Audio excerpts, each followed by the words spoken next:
ಜನನಿ ಜನ್ಮಭೂಮಿಶ್ಚ ಸ್ವರ್ಗಾದಪಿ ಗರೀಯಸಿ ಅಂದ್ರೆ ತಾಯಿ ಮತ್ತು ಮಾತೃಭೂಮಿ ಸ್ವರ್ಗಕ್ಕಿಂತಲೂ ಶ್ರೇಷ್ಠ ಎಂದರ್ಥ.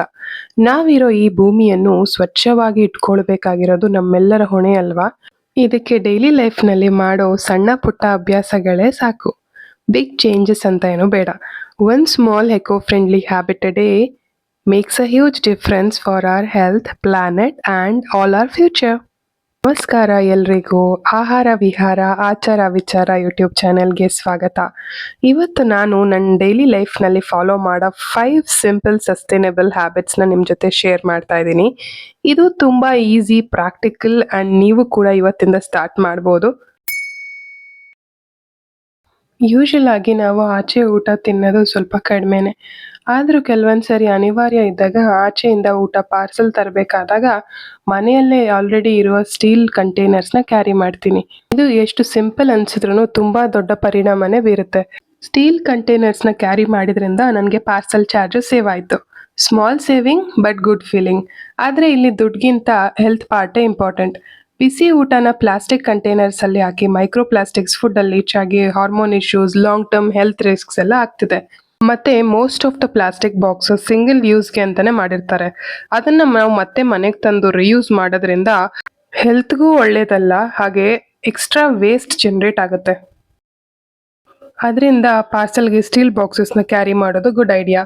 ಸಣ್ಣ ಅಭ್ಯಾಸ ಬಟ್ ದೊಡ್ಡ impact on health and earth. ಹೀಗೆ ಒಂದು ಫಂಕ್ಷನ್ ಅಟೆಂಡ್ ಮಾಡಿ ಊಟಕ್ಕೆ ಅಂತ ಹೋದಾಗ ವೆಟ್ ವೈಪ್ಸ್ ಡಿಸ್ಟ್ರಿಬ್ಯೂಟ್ ಮಾಡ್ತಾ ಇದ್ರು. ಬಾಳೆ ಎಲೆನ ಕ್ಲೀನ್ ಮಾಡೋಕ್ಕೆ ವೆಟ್ ವೈಪ್ಸ್ ಸ್ವಲ್ಪ ಕ್ಲೀನ್ ಆ್ಯಂಡ್ ಫ್ಯಾನ್ಸಿ ಅನಿಸ್ಬೋದು, ಆದರೂ ಏನರಿಂದ ಮಾಡಿರೋದು ಅಂತ ನಾವು ಥಿಂಕ್ ಮಾಡಬೇಕಾಗತ್ತೆ. Again it's a single use item, so wet ವೈಪ್ಸ್ನ ಬೇಡ ಅಂತ ಹೇಳಿದೆ. ಆಮೇಲೆ as expected packaged water bottle ಕೊಡ್ತಿದ್ರು. ನಾನು ಎಲ್ಲೇ ಹೋದ್ರು I carry water in steel bottle or flask. So package water bottle convenient ಇರ್ಬೋದು, ಬಟ್ ಸ್ವಲ್ಪ ಪ್ಲಾನಿಂಗ್ ಮಾಡಿದರೆ you can reduce waste and contribute to cleaner environment. That simple. ಹಣ್ಣು ತರಕಾರಿ ಏನೇ ತರಕ್ಕೆ ಹೋದ್ರೂ ನಾನು ರಿಯೂಸಬಲ್ ಬ್ಯಾಗ್ನ ಕ್ಯಾರಿ ಮಾಡ್ತೀನಿ. ಪ್ರತಿ ಸರಿ ಮಾರ್ಕೆಟ್ಗೆ ಹೋದಾಗಲೂ ಜಸ್ಟ್ 2 ಪ್ಲಾಸ್ಟಿಕ್ ಕವರ್ಸ್ ಅವಾಯ್ಡ್ ಮಾಡಿದ್ರೆ ಒಂದು ವರ್ಷದಲ್ಲಿ ಆಲ್ಮೋಸ್ಟ್ 500+ ಕವರ್ಸ್ ಸೇವ್ ಆಗುತ್ತೆ.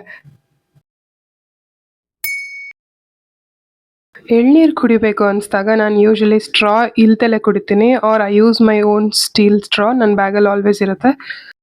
ಈ ಪ್ಲಾಸ್ಟಿಕ್ ಸ್ಟ್ರಾ ಎನ್ವೈರ್ಮೆಂಟ್ಗೆ ಬಿಗ್ಗೆಸ್ಟ್ ಪ್ರಾಬ್ಲಮ್. BPA ಥರ ಕೆಮಿಕಲ್ಸ್ ಲೀಚ್ ಆಗೋಕ್ಕೆ ಚಾನ್ಸ್ ಇದೆ.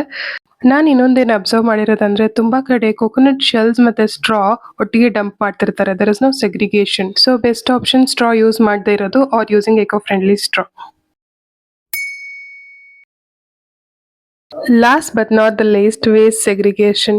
ಇದು ನನಗೆ ತುಂಬ ಇಂಪಾರ್ಟೆಂಟ್ ಅನ್ಸುತ್ತೆ. ಮನೆಯಲ್ಲಿ ಬರುವ milk covers, plastic bottles, juice bottles, cardboard boxes, metal tins ಇವೆಲ್ಲನ ಸೆಪರೇಟ್ ಕಲೆಕ್ಟ್ ಮಾಡಿ ರೀಸೈಕ್ಲೇಬಲ್ ಡ್ರೈ ಸ್ಕ್ರಾಪ್ ಅಂತ ಸ್ಕ್ರಾಪ್ ಡೀಲರ್ಗೆ ಕೊಡ್ಬೋದು. ಬೆಸ್ಟ್ ಪಾರ್ಟ್ ಏನಂದರೆ ಸ್ಕ್ರಾಪಿಂದ ದುಡ್ಡು ಕೂಡ ಸಿಗುತ್ತೆ. ಪ್ಲಾನೆಟ್ನ ಸೇವ್ ಮಾಡೋದಕ್ಕೆ ನಿಮಗೆ ಸ್ಮಾಲ್ ರಿವಾರ್ಡ್. ಆಚೆ ಎಲ್ಲೂ ಕಸ ಹಾಕದೆ ಡಸ್ಟ್ಬಿನ್ಗೆ ವೇಸ್ಟ್ ಹಾಕೋದು ಸರಿ, ವೆರಿ ಗುಡ್. ಬಟ್ ಸಾಧ್ಯವಾದಷ್ಟು ವೇಸ್ಟ್ನ ಜನರೇಟ್ ಮಾಡದೇ ಇರೋದೇ biggest contribution. Sustainability is neither costly not difficult. ಸ್ವಲ್ಪ ಸಿಂಪಲ್ ಹ್ಯಾಬಿಟ್ಸ್ನ ಕನ್ಸಿಸ್ಟೆಂಟಾಗಿ ಫಾಲೋ ಮಾಡಿದ್ರೆ ಸಾಕು. ಈ 5 ಸಿಂಪಲ್ ಸಸ್ಟೈನಬಲ್ ಹ್ಯಾಬಿಟ್ಸ್ ನಿಮ್ಗೆ ಇಷ್ಟ ಆಗಿದ್ರೆ ದಯವಿಟ್ಟು ಲೈಕ್, ಶೇರ್ ಮತ್ತು ಸಬ್ಸ್ಕ್ರೈಬ್ ಮಾಡಿ. Thank you.